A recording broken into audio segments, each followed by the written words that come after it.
Hello,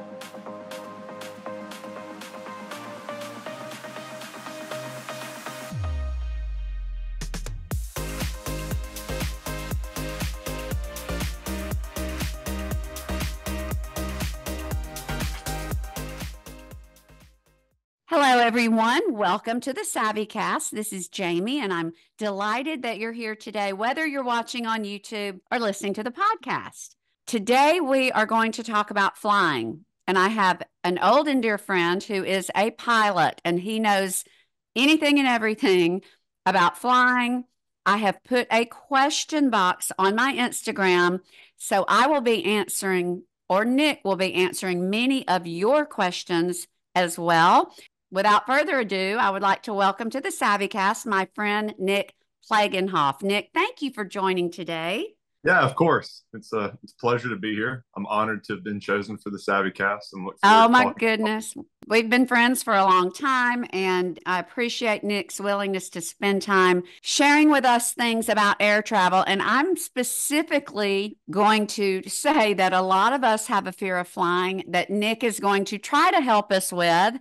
But then there are a few other aspects of travel that he is going to address. Some of the questions were, how do you become a pilot, and just assorted questions. So, Nick, we're going to start, however, with the icebreaker question that I ask every first-time guest, and that is, what would you choose as your last meal? My last meal would probably be a huge sushi dinner if I had to pick something to go out on. So that's always kind of my go-to craving. So yeah, I'd have to go with sushi. Okay, well that's easy. That's good. Okay. Well, Nick, before we start, can you just give us a little snippet of what led you to commercial pilot? I'm an airline pilot for one of the major airlines here in the U.S. and based out of Atlanta, Georgia. So I've loved flying since I was a kid. And before I could even speak, airplanes would just mesmerize me.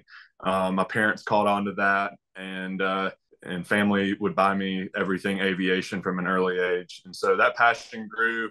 I was blessed and fortunate enough to be supported by them in that endeavor. And when I was 15, I started taking flying lessons. Soloed on my 16th birthday, which was kind of my fun fact about myself growing up.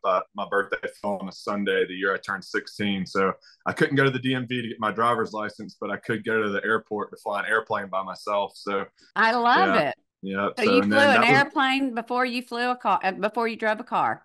Correct. Yes. And then that was kind of my childhood dream and goal. So it was cool to accomplish that. And then the earliest you can get your private pilot's license, which is basically your license to learn, at your 17th birthday. So at 16, you can fly solo with an endorsement from your instructor, and you can go solo wherever you want as long as your logbook gets endorsed. And then at 17, I got my private pilot's certificate on my 17th birthday. And and then just kind of built on top of that throughout high school. Got my senior year, got my instrument rating and commercial single engine rating.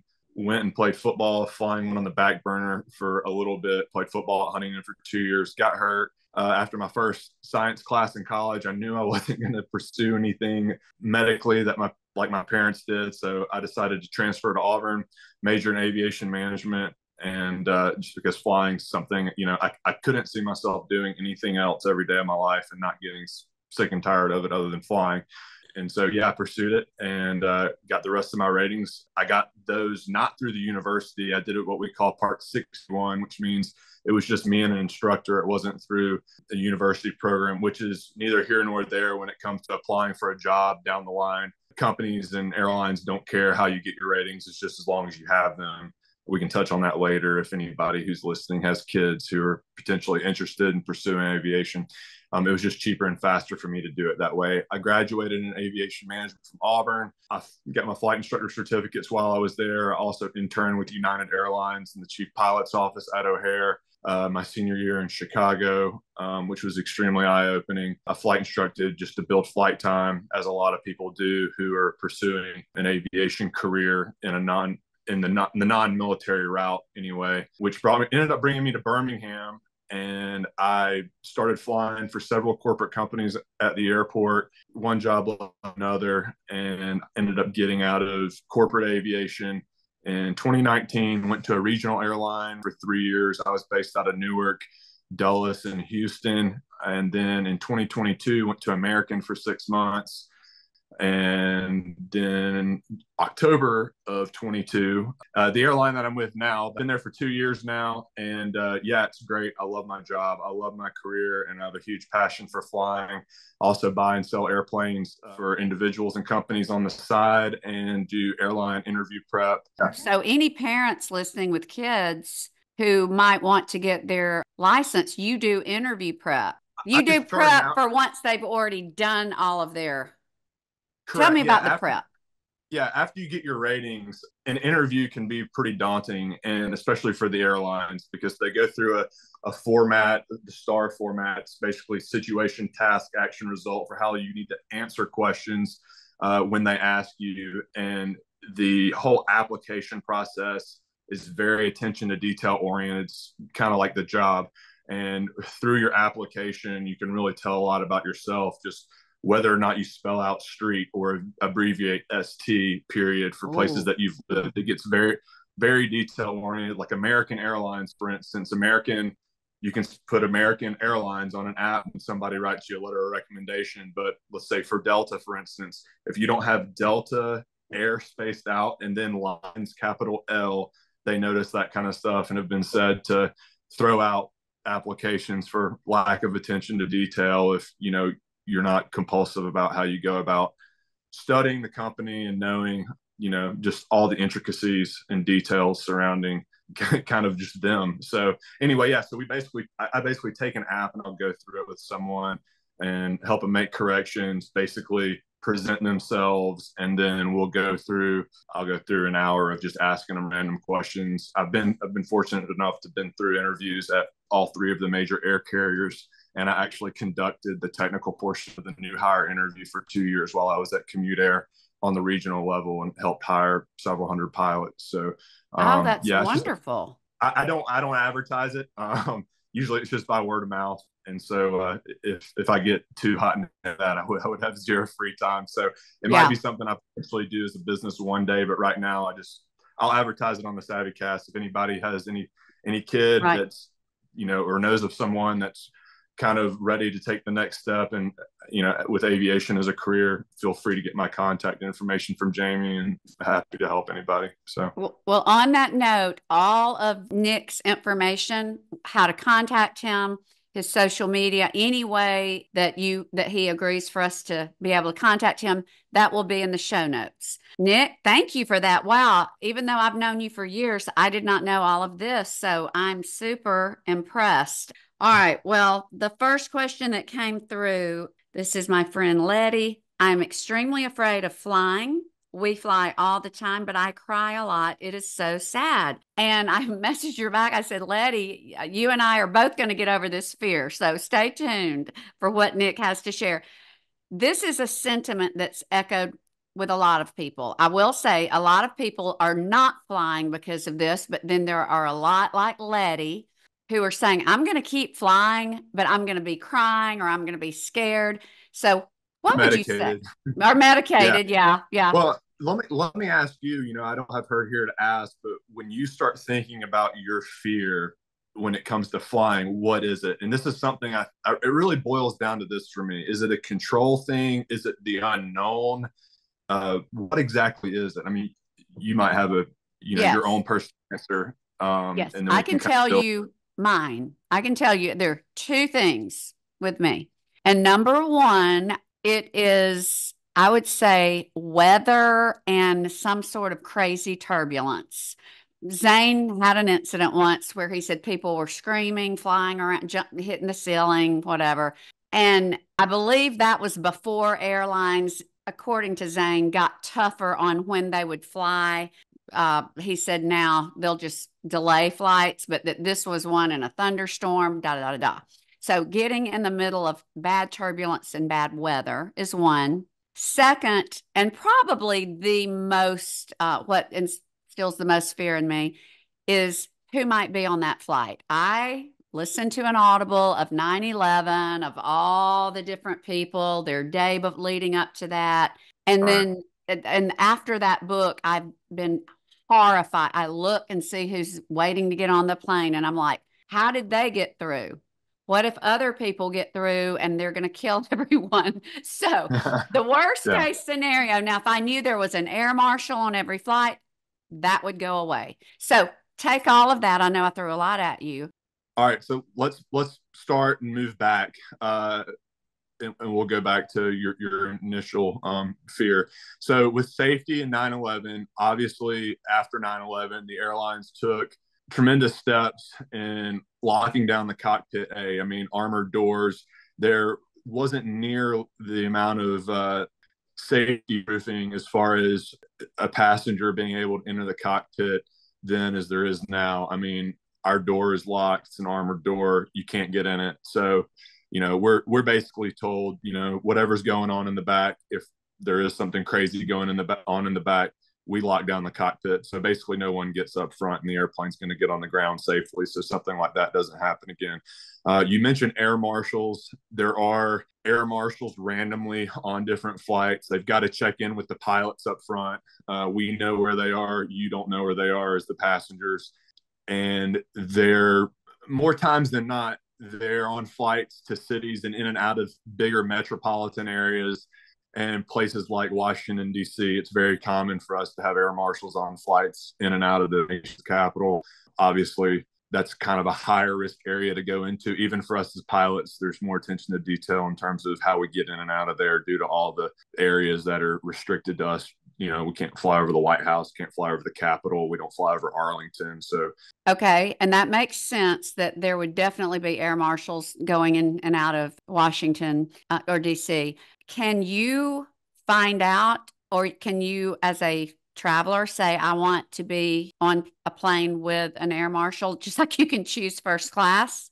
no, you can't, because that would kind of blow the cover of the air marshal Oh, being undercover, right? So, no, you can't do that. But then another thing that might put some of the audience at ease is the fact that we have what's called a program. It's called FFDO, where we can carry guns in the cockpit. And that's just kind of like a worst case scenario, type of deal. So we actually we sign up for it. We can go to training, small arms training, for I think it's 10 days. I haven't done it yet. It's something I need to do. And basically, if allows you to be a federal agent carrying, not I mean, you're an agent carrying a gun in the cockpit as an operating pilot.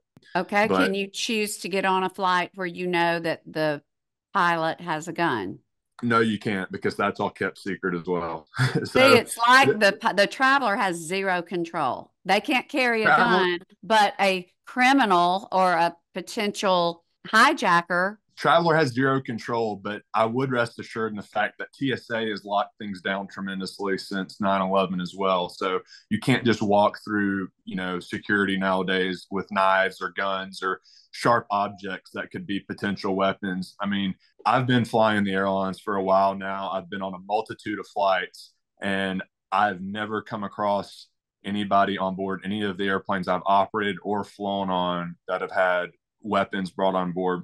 The worst thing that I've come across working or just as a passenger are people that are either A, on some type of substance, or B, intoxicated.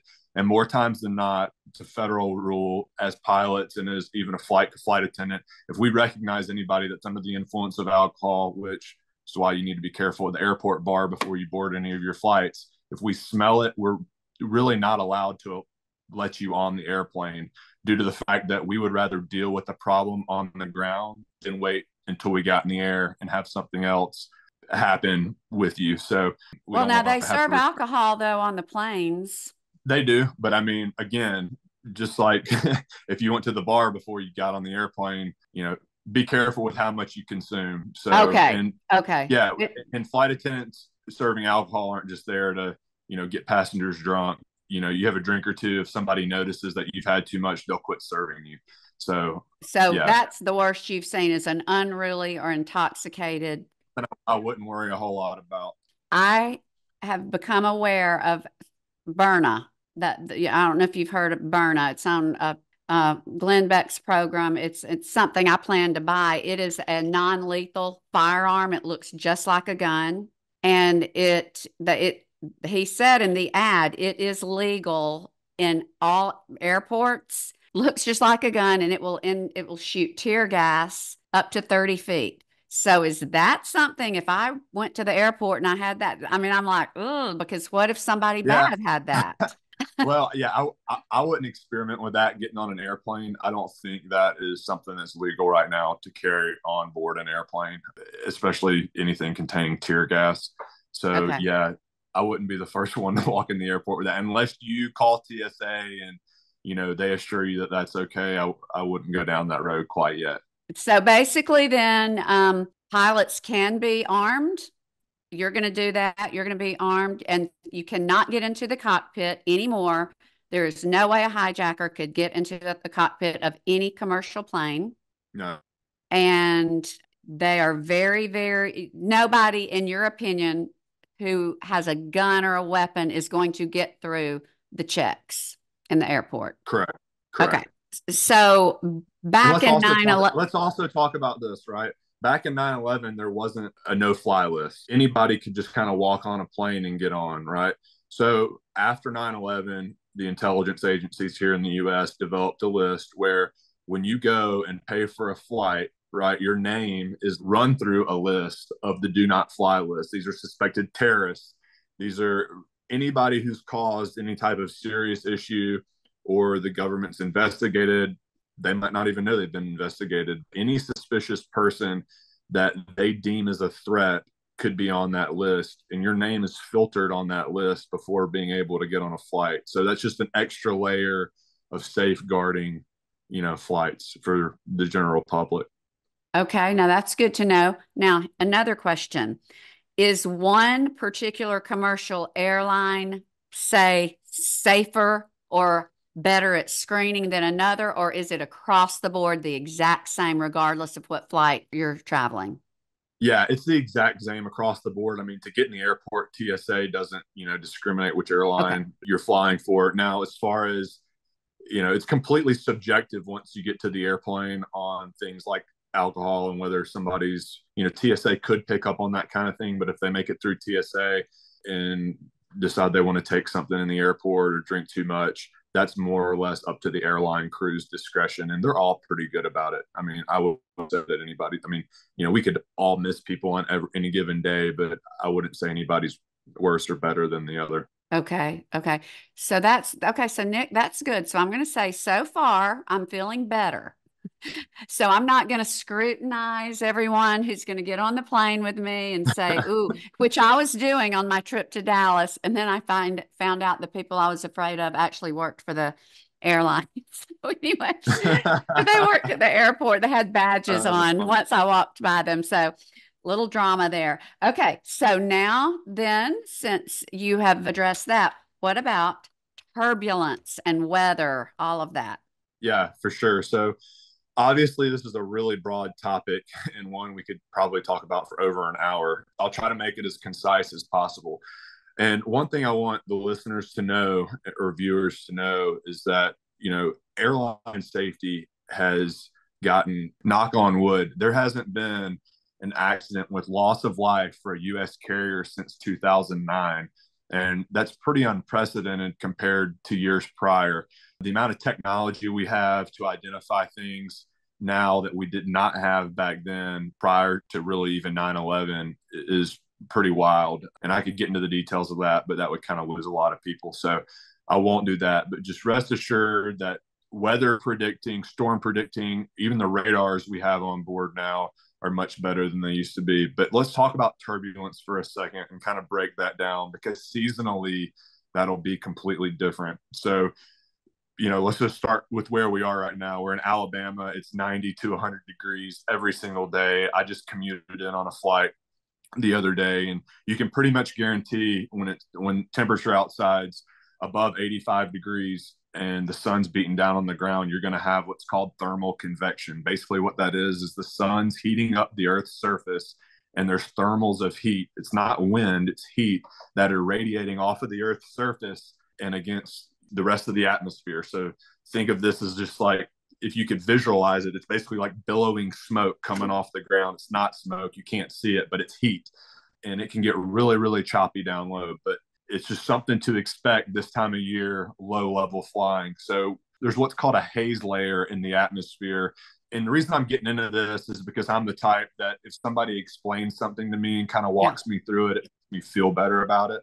And so I'll kind of delve into the science behind some of it. But thermal convection, the reason it's not a problem at altitude is as you have an increased altitude, the pressure or the partial pressure of air is less, right? So the air is thinner. So if you have heat radiating off the ground, that heat, we know heat is less dense than some, cold, right? So the heat can only rise so far into an atmosphere that gets progressively less dense, which is why thermal convection and convective activity due to thermals isn't as much of a factor up high as it is down low. So you're saying in the summer when this happens, is there more correct. or less turbulence?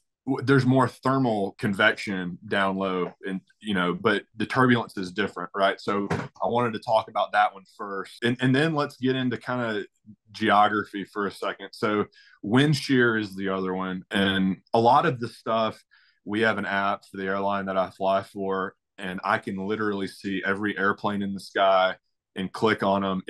They're called EDRs. They're basically the airplane senses. You might have gone through some light chop, something that wasn't that big of a deal, but we can see trends on where the best rides are for the passengers. So we might fly at 30,000 feet instead of 36,000 feet if the ride doesn't look as good at 36,000 feet. All of this is completely, it's not obviously bulletproof, but we take all of this into consideration. The dispatcher takes this into consideration before flight planning our flight. And there's extreme meticulous detail involved when it comes to choosing altitudes and where we're going to go. Sometimes it's unavoidable. Like if you were to come in for a landing any other day this week, but today's a little overcast and cloudy outside, so it wouldn't have been as bad because there's less sun to heat the ground. But the prior 3 days this week would have been super, super bumpy come in. I even had some friends text me and ask me why who have the same fears. So yeah, that's just something to expect. So go ahead and expect that if you're flying during the summer months or just in any region where it's generally hot. You notice there's a lot going into Mexico. I mean, that's a frequent travel spot for a lot of people around here. And then during the winter and as the seasons change, you get more into wind shear type of turbulence, right? So you have fronts that move through. The jet stream is stronger and further south during the winter than it is the summer, which is why you don't have as much frontal activity during the summer as you do the winter. So there's still thunderstorms, there's pop-up thunderstorms, but there aren't tornadoes, right? Especially June, July, August. Now, as the seasons change, you get polar blasts, you get cool air coming down from Canada. The jet stream starts driving that air further south and driving big areas of low pressure. And that's when you can get what we call a cold front. In that type of weather, with especially in this region, with moisture coming off the Gulf of Mexico, the two collide. You can get huge storms, you can get tornadoes, etc. But that's less common this type of year, although you can still get thunder and lightning this type of year. All right, thunderstorms and tornadoes and flying in those. Like I dread flying in the spring. How do thunderstorms and tornadoes affect flying? If you're up in the air, does it matter what's going on below? Yeah, so a lot of that is really localized stuff we can go around. So if you're a passenger on a flight, the last thing I would be worried about, especially if it's forecasted days in advance, is your flight crew taking you near any type of weather that could compromise your safety in that way.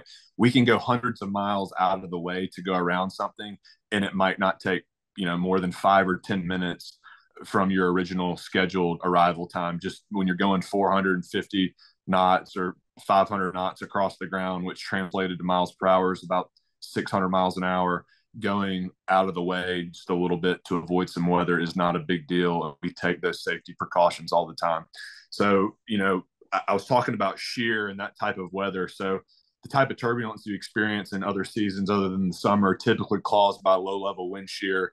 Then you can also get shearing in the atmosphere, air in the atmosphere. And this blows people's minds all the time when you talk about it. We constantly fly in hurricane force winds at altitude all the time. The only difference in the wind we fly in at altitude versus a hurricane at the surface is we're in a moving air mass. And at the surface, when you have ground disturbances, it causes gusts of wind, right? So when you're at altitude and flying and you have a air mass moving at, let's say, 120 knots in one direction or 140 miles an hour in one direction, it's a non-event for the airplane because the airplane's moving inside of that mass.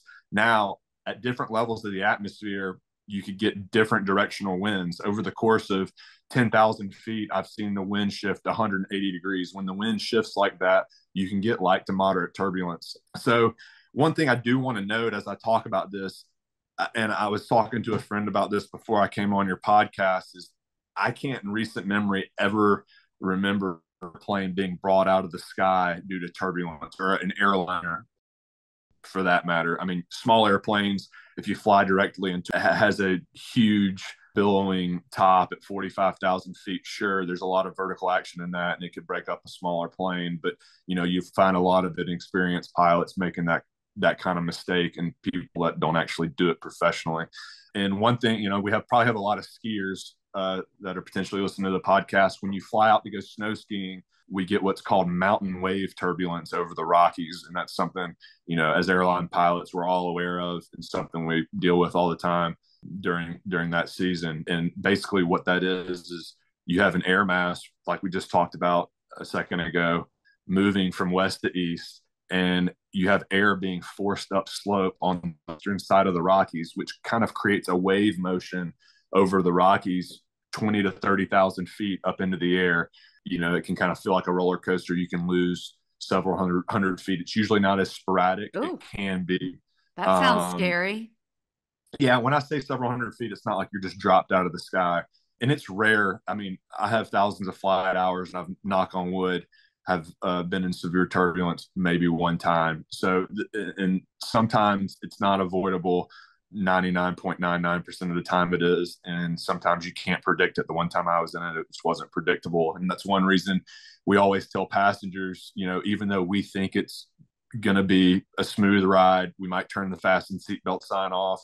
We just tell you to keep your seatbelt fastened, you know, when you are in your seat, just for that chance that we might hit some rough or unstable air. Most of the time, if we do, it's nothing too bad, something that might just shake you around a little bit. A lot of the injuries that you see flying commercially from turbulence have nothing to do with the airplane's integrity. They have to do with the fact that people are seated, they don't have their seatbelt on, and when the bottom drops out, all of a sudden you can go right to the ceiling and potentially fracture your cervical spine. If you're walking down the aisle, roll an ankle, be thrown on the floor. So that's just something we always stress. Oh my goodness. Yeah, Yeah, that makes sense. you can take what I said and run with it in whichever direction. But if you have any Well, questions okay. about Well, that, this is, I do want to say this. You are, you're an Enneagram 1. You are detail, detail, detail. You're very conscientious. Some pilots might be not as fastidious and just a little more, well, whatever. And I'm not worried as much if the passengers are jostled around a little bit. They may not take the effort that maybe you or some others would. Is that not true? Or is it pretty no, standard?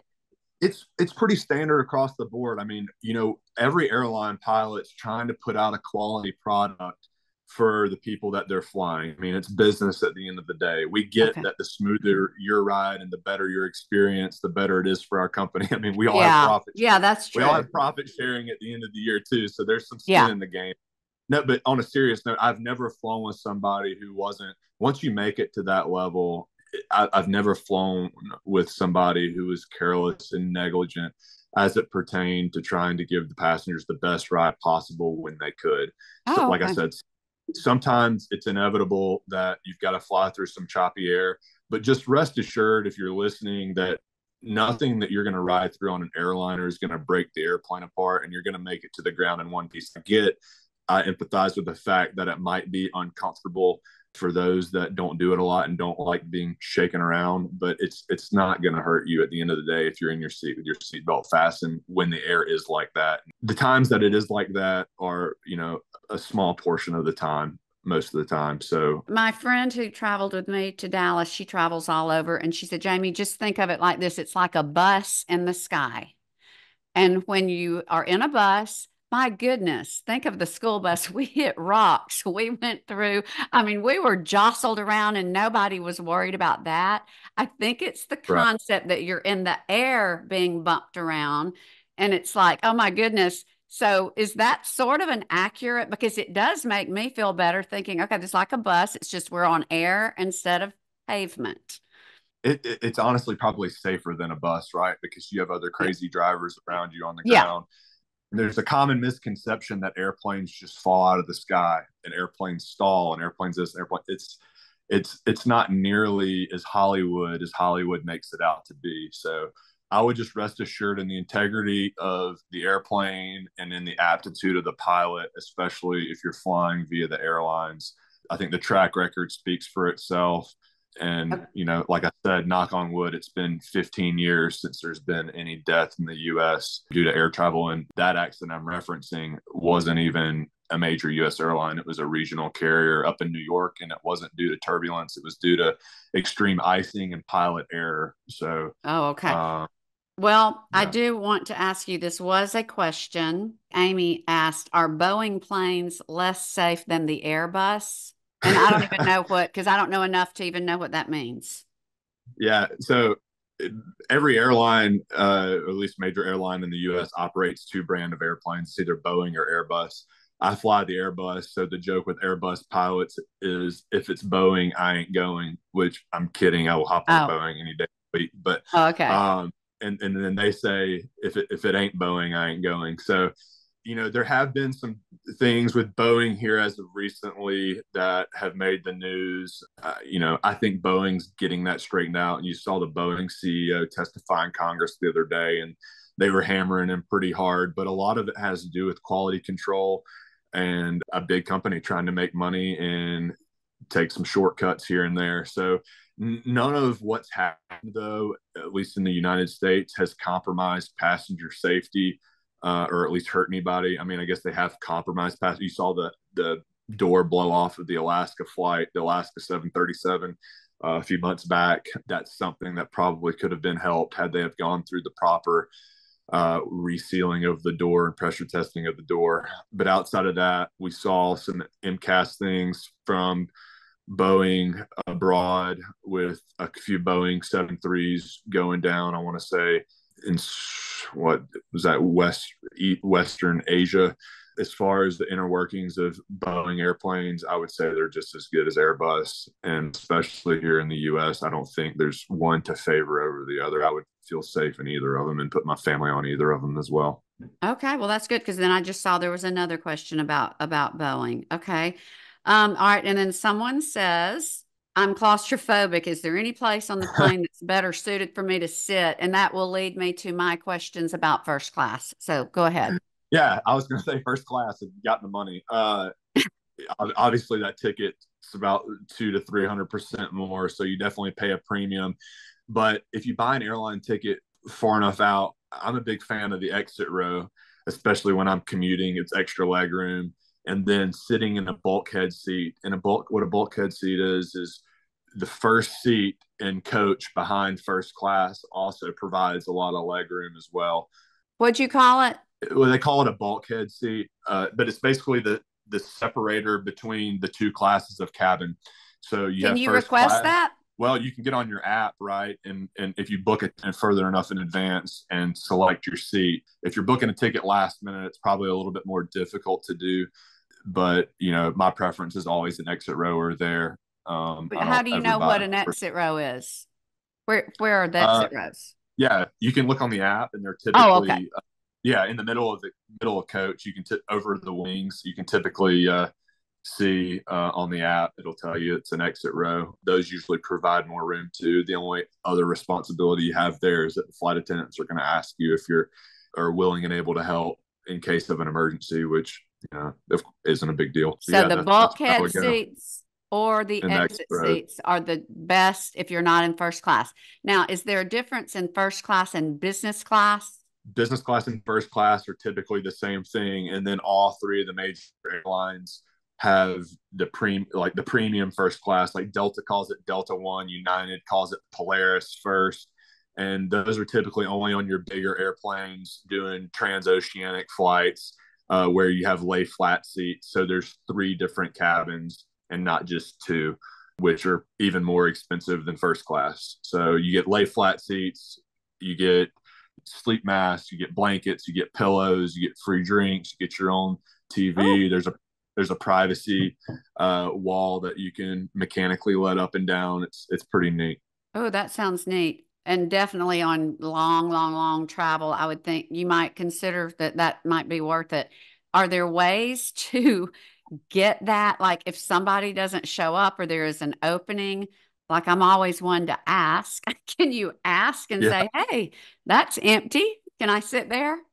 Typically, especially for those seats, since when you're booking a transoceanic seat that's in that class, they can cost $8,000 to $12,000. So they're not just going to let you have it for the sake of letting you have it. They're going to upgrade somebody who's a frequent flyer before they just let you hop in there. So, Oh, yeah, if you try to sneak around them, they'll find you. So, oh, well, I uh, wouldn't do that. But okay.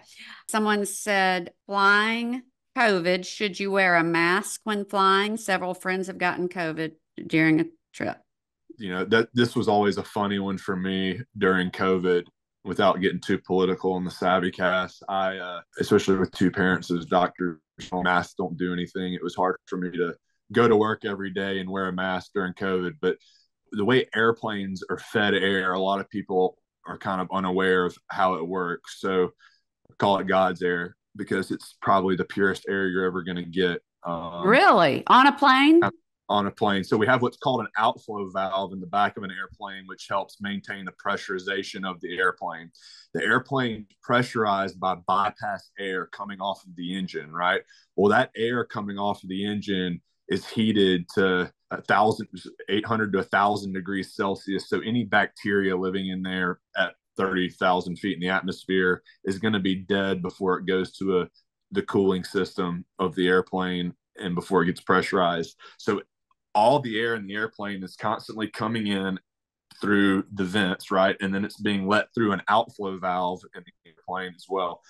So, and the outflow valve is typically in the back of the airplane. If you're honestly worried about bacteria on board an airplane or a virus, you can sit in the front of an airplane. And I would say, hasn't been proven. This is just me speaking, knowing how the airplanes work, because if the air from the airplane's coming in and then getting let through the outflow valve in the back, then it would, you could logically infer that the cleanest air would be towards the front of the airplane and the dirtiest air would be in the back. Now, whether or not that's true, I have no idea. That's just me thinking as a pilot.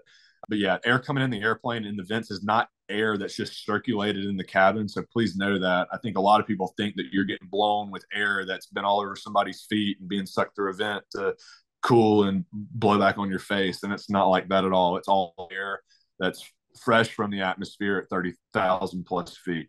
And to repeat, they call airplane air God's air because No, it's some of the I call it God's air. okay. You call it God's air because in your or just scientifically from what's happening, that air is being filtered through that heat. So it is actually purified. Yeah, it's actually purified before it even makes it in the cabin because it's going through a cabin heat exchanger. So, and off of the engine, and the inside of a turbine engine is flaming hot. So it's Oh super my clean. I mean, goodness. it's already 30,000 feet in the atmosphere, but if you're worried about fumes and this is that and the other, and any type of bacteria that could have made it up there, it's getting then filtered again before it comes in the airplane just naturally by the way of heat off of the engine. That is great to know because I always do feel like, oh, people are breathing and we're just in this.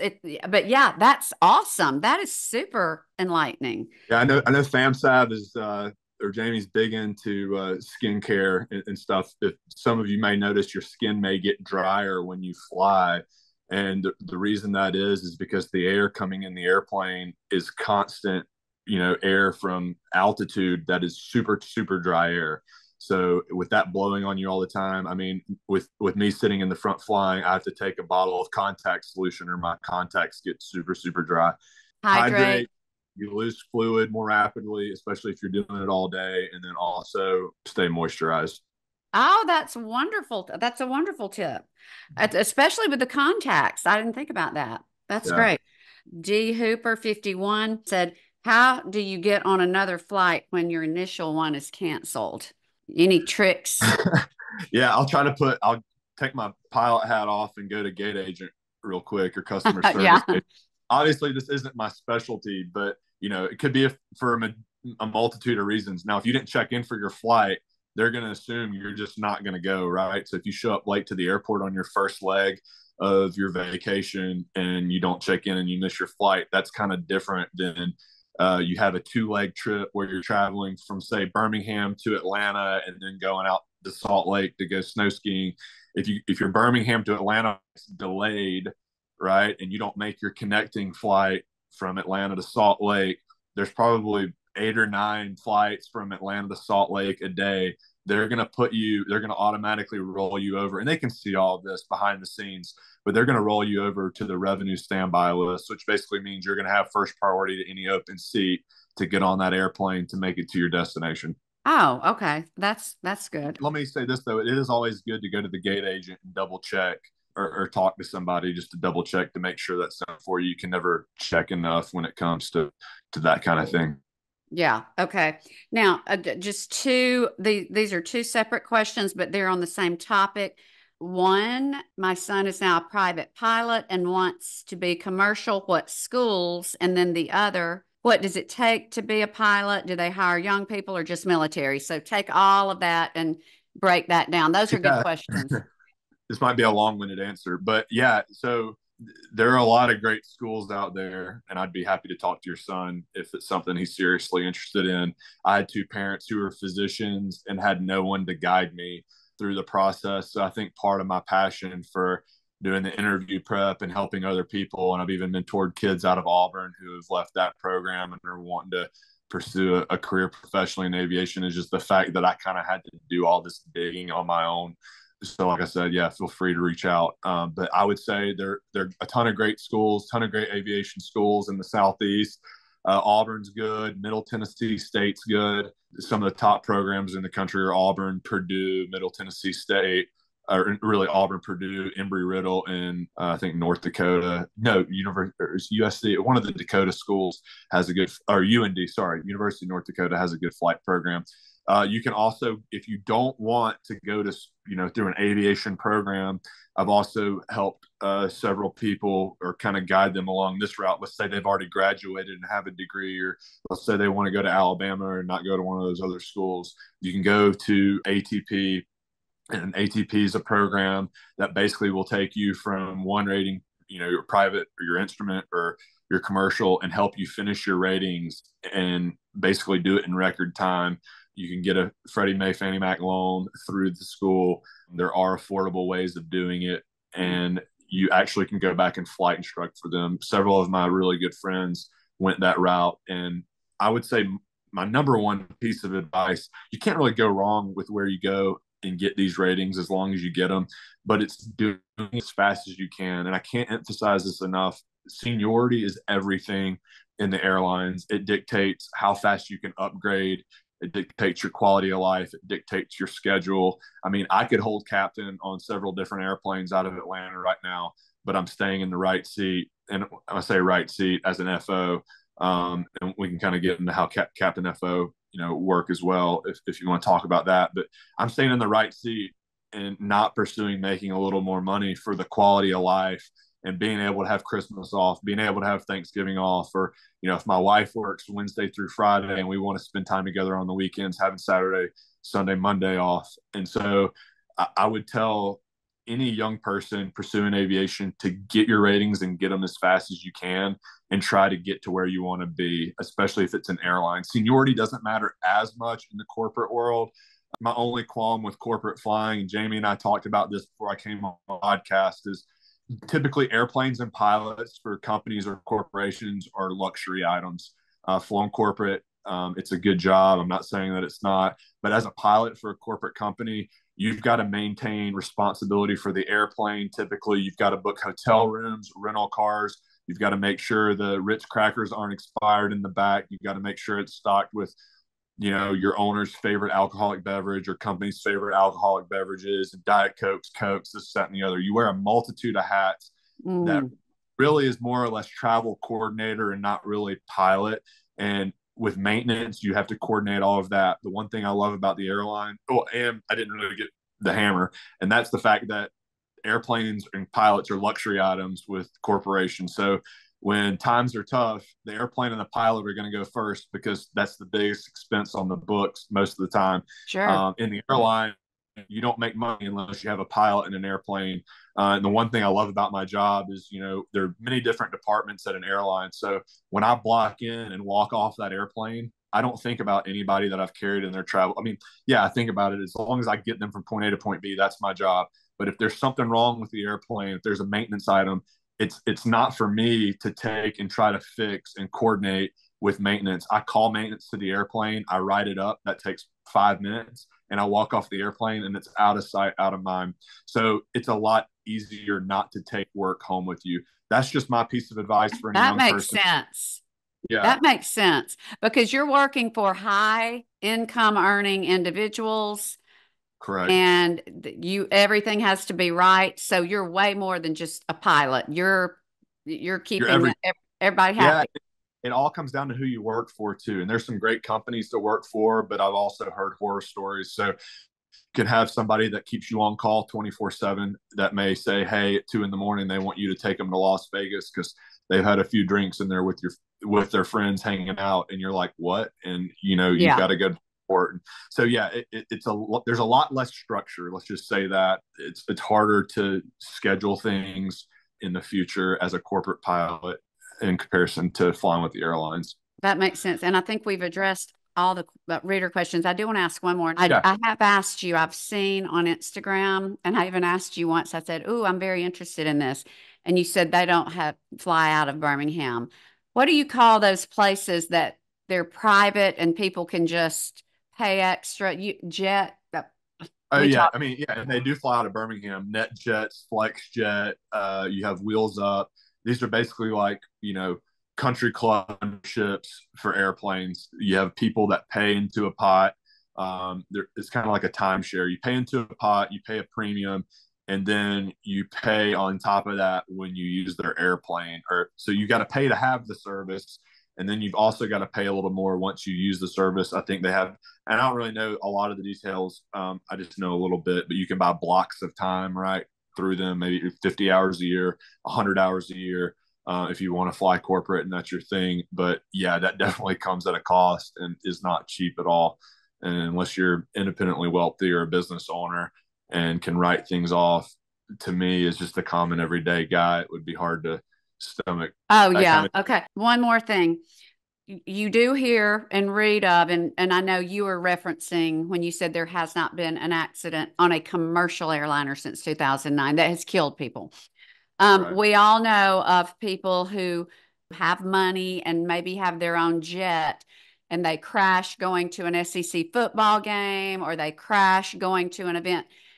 That's not the same plane and that has more risk. Is that like usually a prop or and No, there was I fly my own piston single engine airplane all over the place with my wife and the baby that's 38 weeks in her stomach. So it's not something I'm fearful of. A lot of that just comes down to who's operating the airplane. I mean, yeah, you hear of a lot of small airplanes going down, but it's easy to kind of understand, I think, that someone who is not and I'm not saying something catastrophic could happen to me. I could have an engine failure on takeoff. Nothing is ever 100% bulletproof. So I'm not sitting here trying to say that, but I would say that the more well-versed and trained you are at a particular task, the more you kind of reduce the risk of whatever it is that you're doing, right? So the doctor isn't going to be as good of a pilot as the professional airline pilot who does it every day, just like the professional airline pilot isn't going to be a good doctor. So there are a lot of good corporate pilots out there, though, and I'm not trying to take away from corporate aviation and talk bad about them. It's really just a case by case basis. Yeah, there are less standards, right, in corporate aviation and private aviation. It's kind of just like you just get in and go. For us, I mean, they still go through training. They still have to get type ratings. They still have to have ratings. It's not that, but the way they operate is just different. So you can go back and read NTSB reports on a multitude of crashes and play Monday morning quarterback and kind of deduce as to why X, Y, or Z happen to an airplane. And it's something I like to do as well. So yeah, it's just really hard to say, but I wouldn't say that, it's a case by case thing. And I wouldn't say that the planes are any less safe, especially a small corporate jet. I've flown them a lot. And honestly, if I had to, I prefer flying smaller airplanes over big airplanes just because they're more fun to fly and, easier to get around in. So I wouldn't take that too far and run with it, I guess is what I'm trying to say. Yeah. Nick, this has been such a good podcast. You've dispelled like a ton, if not almost all of my fear. And I'm very grateful. You are very knowledgeable. You've explained everything very well. So I just thank you. I thank you so much. And again, those watching or listening, show notes. You can get in touch with Nick through all of the information, which will be on the show notes. So, Nick, anything that you want to say before we wrap it up that maybe I didn't ask or that you would like to throw in? No, I just appreciate you having me. And, I would just tell everybody out there to just, look at the statistics and really just try to focus on several of the key takeaways here. And that's, aircraft integrity and just the overall professionalism of flight crews nowadays and the technology that we're privy to. And that should put your nerves at ease. I mean, millions and millions of people travel every day. And like I said, there hasn't been, knock on wood, a fatality since '09. So I would just rest assured in that there are a lot of other things that are more dangerous than airline travel. So, but no, I appreciate you having me, and I really do. And like Jamie said, if anybody needs help buying and selling an airplane or needs any help with interview prep, please feel free to reach out. That's awesome. Nick, thank you. Thank you so much. You have a great rest of your day. And to all of you watching or listening, you have a fabulous rest of your day as well. Hi, everyone. I hope you enjoyed this episode of the SavvyCast. If you'll take the time to rate, review, and subscribe on iTunes, that would mean so much. As always, thank you for listening and have a blessed day.